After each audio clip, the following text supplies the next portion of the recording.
So here's shallow depth of field. Now I shot this at an angle purposefully to really show off that shallow depth of field.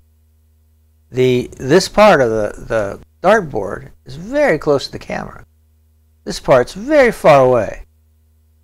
So those things that are really close and really far away, and my focus plane is here, really shows off the depth of field.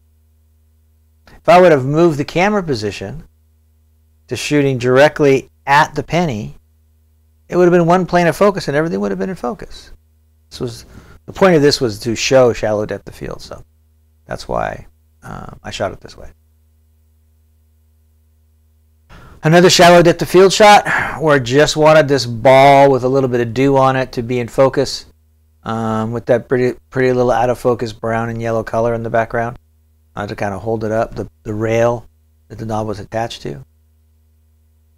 Seeing enough of that person behind there but not all of her, suggesting there's a person in the frame but not complicating the scene where you spend too much time looking in the background instead of the screen repeating pattern in the foreground.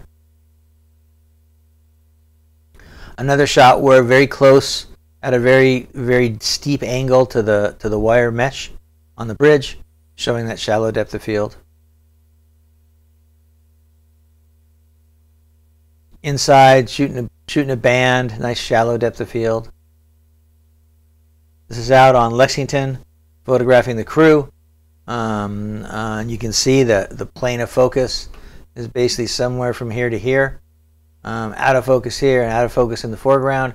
So it kind of isolates the crew there, right? Just enough to cover the 4 oars on each side and actually get pretty much is that the coxman or coxperson? Oops. Sorry about that. Shallow depth of field. If everything was in focus here, you wouldn't see this goose, right? It would be completely hidden by the grass. Because the grass closest to me is out of focus, and I went and focused right on the black part of the goose, it went through that soft part of the image, and I can see that stable goose sort of outline. Not perfectly, but I can definitely make out that it's a snow goose. So let's talk about the difference between short lenses and long lenses or wide angles in telephotos.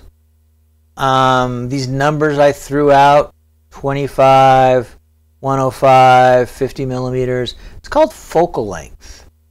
Focal length is the distance from the optical center of the lens to the point at which parallel rays of light are brought to a common point of focus.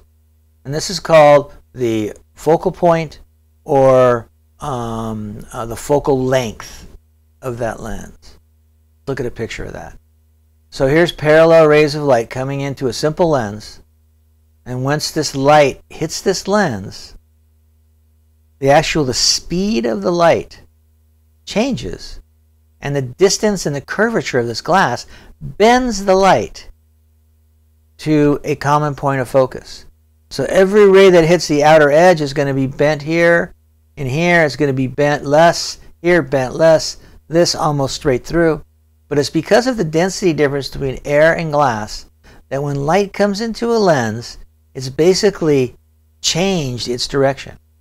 So we can then take all of these waves of light, particles of light, however you want to describe light, it's described in many different ways for many different situations, and we bend them to a common point of focus.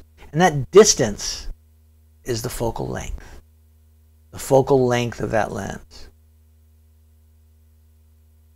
Now, for our cameras, we have a wide choice of focal lengths. And so let's start with what we're calling a normal lens. We define the normal lens by approximately how we see. So the angle of view is about what we see. We almost can see 180 degrees, but it's out of focus out here on the edges. So if we go in until we can actually start to discern what an object is, we're at about 43 degrees angle of view. So from the eyes out, 42 degrees, 43 degrees is the angle of view. So that's the focal length for a normal lens. It matches our eye. Remember back in the very first lecture, I talked about tuning our eye for the camera and tuning the camera for our eye. So the manufacturers of the camera made the normal lens about what we see. For our digital cameras, and back in the day, the film cameras, the size of the capture media determined what the normal lens was for that basically capture media. So if you get a standard 35 millimeter piece of film or a full frame digital camera, the actual sensor size is 24 by 36 millimeters. The diagonal is approximately 50, normal lens is 50. The larger the capture media, the longer the lens, right? 80 millimeter for a 120, and then a 4x5 piece of film, right, is about 162 millimeters, something like that. I'm not sure exactly what the sensor size is on the smartphone, but it's not very big. I wouldn't be surprised if the normal lens was something like a 7 or 11 millimeter lens, something like that, because that chip is so small inside that smartphone. So anyways, this is what I already said, 40-degree angle of view, about what we see, normal lens. Anything longer than 50, 60, 70, 80, 90, 100 millimeter lens, 200, 400 millimeter lens, would either be called a long lens or a telephoto lens. Smaller angle of view, but you're actually zooming in on something. So those telephoto lenses is what you'd use for sports or wildlife. Those things where you can't get too close for your own personal safety. Or you would alter the scene so much that you wouldn't get what you're looking for in the image. So more than 50, telephoto. Less than 50, a short lens or wide angle. So 50 is our normal for a full frame sensor. Okay, for a full frame sensor. 49, 30, 20, 18, 12, wide angle lenses. Wider angle of view. With each of these lenses, the angle of view, it changes the way the image looks. Whether we're going to choose a wide angle or choose a telephoto, they have different optical effects. So now we're beginning to see these tools that the photographer has to change the image to what the photographer wants to communicate or wants to see. You can have great depth of field or shallow depth of field. You can have a wide angle of view or a narrow angle of view, depending on the lens choice. And knowing what these do and making those choices appropriately helps with the success of the photographs. Excuse me, I have some allergies going on. Okay, the greater the focal length, the longer the lens, the larger the image on the film or the sensor. Conversely, shorter the lens, the smaller the image is on the sensor or the film plane. And this is a direct relationship.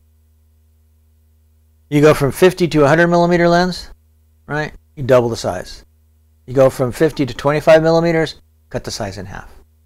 Simple as that. Okay, here's an example of that angle of view. Okay, so here's out in Wyoming somewhere. My predecessor did this example, so I used it because I don't have all these lenses and I didn't want to repeat the same thing. So basically a 12 millimeter lens, 14, 20, 24, 35, you skip 50, I don't know why, 80, 102, odd number, 200 millimeter, 300, 400, and 600. So look at what we have here. We didn't change our position at all. We just went through our lenses and started with a 12 millimeter lens, a wide angle, and went all the way to a 600. So really, you could have taken a couple steps forward and got the same image from the 12 to 14. Maybe you walked up a little closer and got to 20. Maybe you got to the 24 to the 35. Maybe, on a half an hour hike, got to the 80 and the 102. But to get to the 200, 300, 400, and 600, you need a helicopter to be up that high looking at this mountain. So there's some images you can do just by walking a little closer or walking a little further away. But there's some images that change, right, depending on the focal length. You can't see it too much here, but maybe a little bit. If you look at this image, right, the distance between this mountain and this mountain seemed like a lot. In this image, the 300, the distance between this mountain and this mountain doesn't seem like very much. So the idea that the telephoto lens tends to compress things. Take things that were farther apart and squish them together. Opposite is true of the telephoto. The wide angle lens. It accentuates that foreground. So as you can imagine, both Nikon, Canon, and all the other manufacturers have hundreds of lenses, all different focal lengths, all different prices, all different qualities. Basically, you know what? Any lens you buy today is really, really, really good. The difference between some of these lenses, right, between an EFS lens or that's what Canon uses versus an L lens, there's probably $1,000. But the optical quality of the lens, the cheap lens, is really, really, really good. And are you going to notice the difference? I don't know. I'm going to show you an experiment here in a minute that blew my mind. Okay, the two lenses that we're going to be testing is the one over here, right? The 75 to 300 here, and the 70 to 200 2.8. This lens costs $150. This lens costs $2,300. You get that? 150, $2,300. It's a big, big difference. This goes from 75 to 300. This is only 70 to 200. 2.8, this has got a larger aperture, maximum aperture. This doesn't. This is weatherproof. This isn't. But I mean to tell you, I can go out and ruin a bunch of $150 lenses and keep buying new ones and come nowhere near $2,300 for a lens. So this is just a little, be careful what you're buying and why. Okay? Be careful. All right, let me see if this example is next. Yeah, here we go. So I bought this lens, $150 for my nephew. I own this lens. Okay? Once I bought this lens, I said, I really got to see if that $150 lens can compare to my really cool ultrasonic L lens that costs so much more money. Okay? So, it doesn't matter which one is which. I didn't label them, but it doesn't matter. This has a little bit more contrast. Maybe this has less. I can make this look exactly like this in Photoshop if I chose to, or Lightroom. Okay, so this isn't really the color rendition. You might, if you were to choose between these two, I'd probably go for the one on the left. But I think where the rubber really meets the road is when we start looking at these test charts. And this is one way to look at it, but how about that? So this is a blow up of that image. Same section on both cards. Okay? One of these were shot with the $150 lens, and one was shot with a $2,300 lens. Now, understand, I want to come clean on this. I set up the lenses so they would be working at their peak performance. I chose a middle range zoom. I forgot exactly what it was, but they were matched. I used the same aperture, but it was like f8, f11. So the same aperture on both cameras. And I put both lenses on the same camera body. Okay, so really all I did was change the glass on the two lenses. Now, I don't know. Is there a difference? 150 and 2,300? I don't think so. I don't think there's enough of a difference. You could strain your eyes all day and say, oh yeah, I think I like the top one. Oh yeah, I think I like the bottom one for these reasons and this and this and this and this. The bottom line is it's almost indistinguishable. So when you ask yourself, what lens should I buy? Look at this. Make a decision. Now, I'm sure that if I went to the extremes on both of those lenses, the L lens would probably win. Wide open, all the way closed, minimum zoom, maximum zoom. You'd probably see some difference on the edges. You'd probably see some difference with lens flare and things like that. But really, if you're talking about just how sharp a lens is, this is pretty illuminating, right?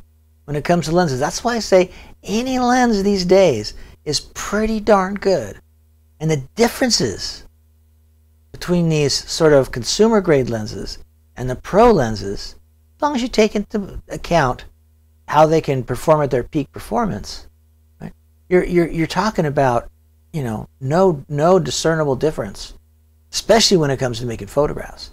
You can look at test charts all day, but it really comes, the rubber meets the road when you can look at something where you really can dissect resolution.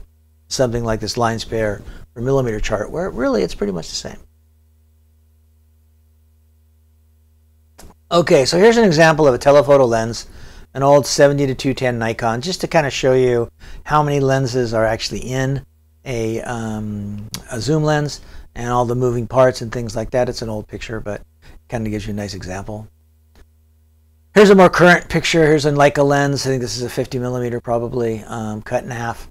And what a shame, but it shows you the optics in the lens, the mechanical pieces they use to hold everything in place. Pretty complex little barrels there with lots of stuff in them. As I said, the aperture controls depth of field, but the focal length controls perspective. That sensation of distance, the distance between two objects, whether it's exaggerated or it's decreased or compressed. Another reason why we may choose a telephoto over a wide angle, depending on what we're shooting. Here's some examples. So, if we were shooting a portrait of our dog, this came out of one of the older textbooks, but I think it's a great example. The 28 millimeter lens on the left, 50 millimeter lens normal in the center, and 100 millimeter lens. Look at the size of the nose. Look at the shape of the face. In the 28 millimeter lens, look at the size of the nose compared to the eyes. It accentuates the foreground, makes what's closer to the lens a lot bigger than what it really is. Look at the 50 millimeter lens, which is probably that's that dog's face. And in the telephoto, it's compressed a little bit. The eyes feels like it's closer to the nose. So think about this when you're doing a portrait. Do you want to use a 28 millimeter lens and exaggerate the person's nose, or do you want to compress things a little bit? Also a good example of the background, right? Everything's in focus on 28 millimeter lens, 100 millimeter lens, out of focus. Hard to get this background on with a 28 millimeter lens. Okay, hard to do. Get it this soft. You can get it a little softer, but not to look like the 100 millimeter lens. So another thing to think about. Telephoto lens on the left, wide angle lens on the right. Look at the size of the path. Look at the distance in the background, the trail, the path. Kind of a silly example, but you know, is it about the path or is it about where you're going? Well, you can't even see where you're going on the one on the right. You can see a way out on the one on the left. So what are you trying to say? The image. What are you trying to say? What are you trying to communicate? What do you want the viewer to do? What's the call to action?